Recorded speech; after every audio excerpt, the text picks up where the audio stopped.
The Elder Scrolls is a series which has an abundance of lore on almost any topic. I mean, want to know about what sex is like on Tamriel, or want to have an intricate explanation as to why fictional empires and nations fell? The Elder Scrolls lore has you covered. I mean, for the past 7 years I've been making Elder Scrolls lore videos on all kind of topics, ranging from the quite simple to the bizarrely specific.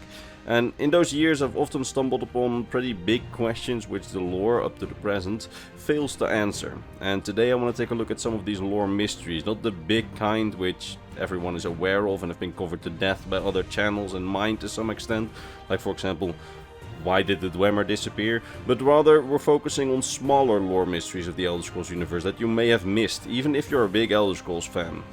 And on the way I'll also present which videos these original mysteries came from, so if you want more backstory and more context, you can check those videos out. The first mystery that I would like to talk about is the Mystery of the Ithguleoir, a mythical sea leviathan reportedly living in the deep seas north of High Rock and Skyrim. It is apparently a massive and immortal creature prowling the deepest parts of the northern seas. When it comes close to Tamriel's coasts, its movements in the water are cause for massive waves and changes in the coastlines due to it moving the sand with its massive body. The creature is said to have an oily skin, and a terrible smell follows it whenever it comes up to the surface of the water, and that smell is described as a demonic stench. Now, it apparently preys on lost ships, and while raiding parties have gone out to the north to try and hunt the creature, they rarely returned, and always they either failed or they were eaten by this leviathan of the seas. But the great mystery is, what is this creature? What's its origin? What species is the Ithguleoir? Are there multiple, or is there just one? I mean, some have taken its immortality to mean that it may be a creature which came to be at the very creation of the world. Back from even before the Elnofey Wars, which were wars between the Elnofeys, which were basically the far ancestors of the mortals on Tamriel. It's a bit complicated, but irrelevant for this to know. Now, these wars shattered Nirn, which first was one big continent but was then shattered into continents such as Tamriel. These theories about the Ithguleoir claim that the Ithguleoir is some sort of ancient primordial spirit of sorts, perhaps even an Aedric spirit, so one of the spirits which helped create the mortal plane, which then transformed itself into a leviathan and has then prowled those seas of Nirn ever since the beginning of time. Now, others have speculated that the Ithguleoir may have been created inside Oblivion, making it a sort of gigantic Dremora. Now, we know that large creatures have been created in Oblivion before, and they were sent to Tamriel during multiple Oblivion invasions, and this massive creature may be a leftover from one of those invasions from Oblivion, making it a Daedric creature in origin. But whatever the actual answer is, I personally lean more towards the Daedric side if I have to choose between one of these two theories. It's unknown to us, and the true nature of the Ithguleoir remains a mystery. But if you want to know more about the Ithguleoir and other large sea creatures like the Ithguleoir, you should check out my video on the sea monsters which roam the oceans around Tamriel. And also let me know in the comments what your theory is on the origin of the Ithguleoir, because honestly, we know very little. That being said, the second lore mystery that I want to talk about is the mystery of the current status of the Battlespire. Now, the Battlespire is a large dragon-shaped rock which is located in a mysterious realm called the Slipstream. This Slipstream realm is a pocket realm of sorts, located metaphysically somewhere between the mortal realm, Mundus, the Daedric plane, Oblivion, and the Magica or afterlife realm, Aetherius. Now, due to this unique location between the planes, this place, the Battlespire, has been used as an Imperial academy for battle mages and a research institute, which were all built upon the giant rock.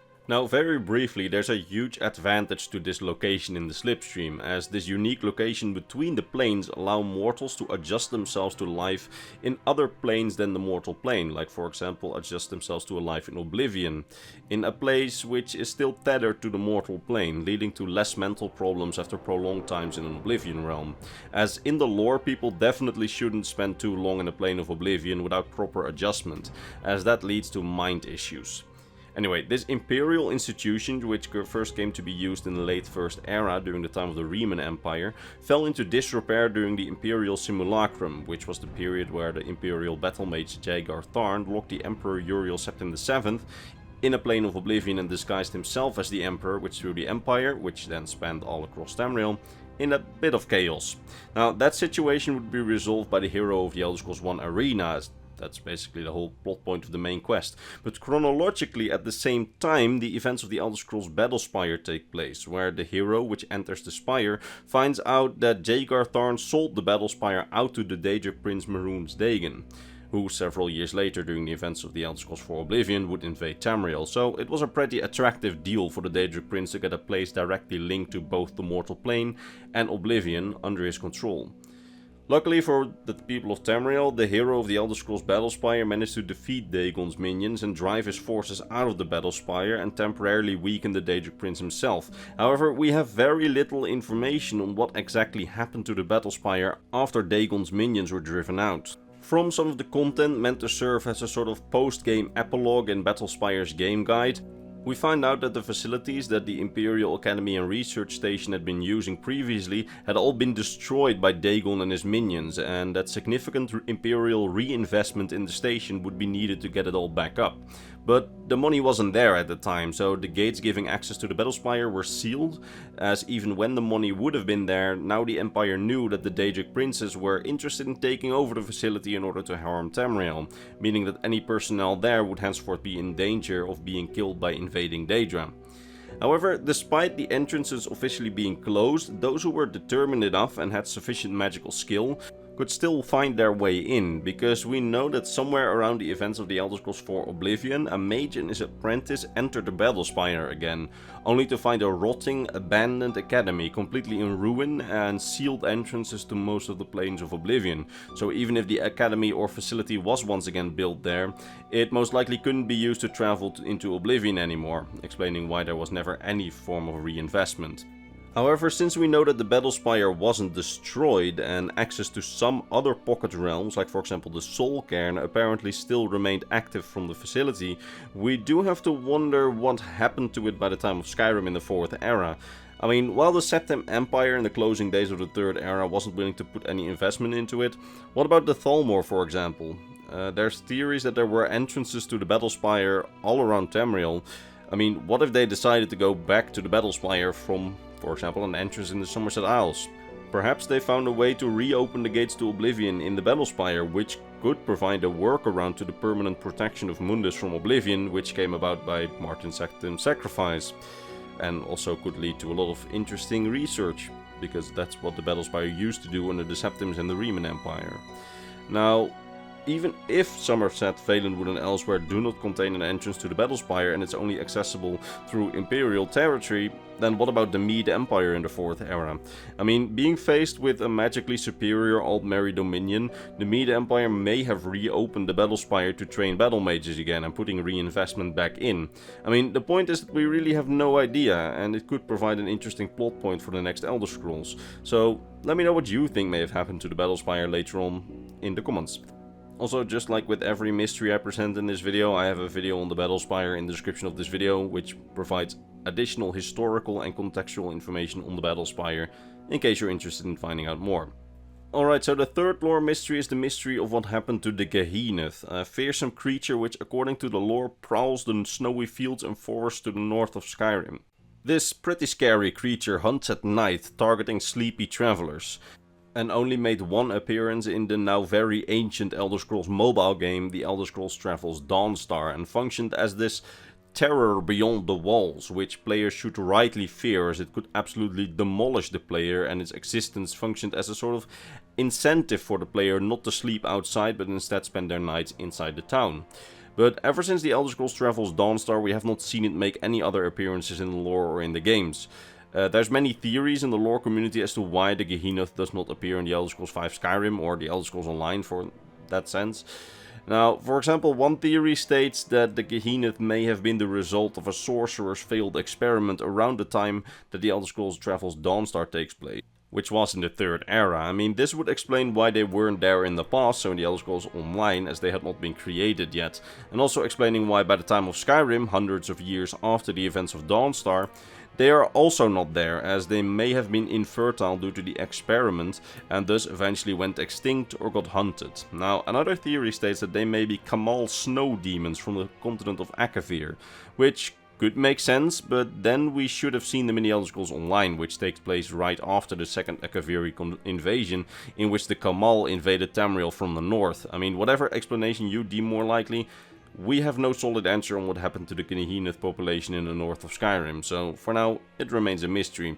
Although it's quite likely that Bethesda just forgot about them, but by bringing attention to them, let's hope that they put it back in, because this is actually a really interesting creature, and if this next Elder Scrolls takes place in High Rock and Hammerfell, you know, maybe they can put it back in like the northern reaches of High Rock. But if you want to hear even more speculation on the Gehenoth's fate, its history and its role in Dawnstar's story, I recommend watching my video on the Gehenoth, in which I talk about it all in great detail. Link is in the description, just like all the other videos. Now, the fourth lore mystery I'd like to talk about is one that I have talked about extensively in a recent video, specifically the video on the mysteries of the Painted World. Now, in this video, I would like to focus specifically on the artifact Truepaint, a magical paintbrush. As a little recap, in the Elder Scrolls 4 Oblivion there exists a magical paintbrush.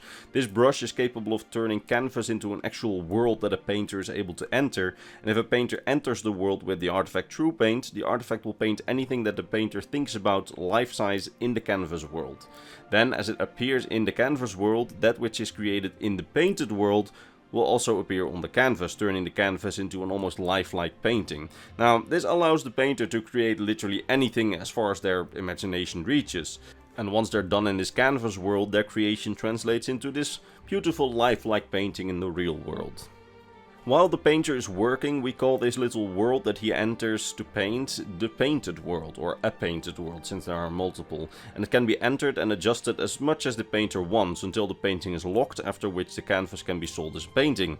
But this spawns so many questions, like, what is this little world? Is it an Adric realm, a Daedric realm, an illusion, something in between? Now, we know it's not an illusion, since things created inside the painted world with the brush can be taken outside of the painted world into the real world, making it into a permanent object in the real world if it's taken out of the painting. Let that sink in. A painter can just create something with his or her mind and then take it back with them into the real world. I mean, this is not just a gameplay thing, as in the lore, the guy who has the brush in Oblivion actually survived all the way up to Skyrim, and he has started selling stuff that he takes out of the painted world into the real world, providing near limitless income for him, and he doesn't even have to make paintings for it.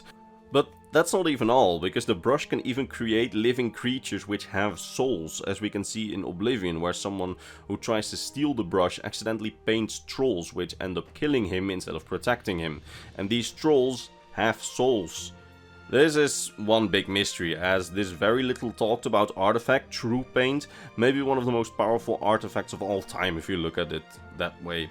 And yet, its origins are a mystery. The owner of the artifact in Oblivion claims that the artifact is created by the goddess Dibella, and that the hairs of the brush are actually hairs of Dibella. But this story has a few holes in it, such as he seems to be lying about his father getting the brush after he got Dibella's pity when he lost his ability to paint, as the Elder Scrolls Online shows us that the artifact was in his family for far longer, and may not have even been given to his family, but rather was given to some people that his ancestor, probably his grandfather considering the lifespans of elves, kidnapped and basically psychologically tortured. The artifact was then obtained by his ancestor after his victims basically painted themselves out of existence.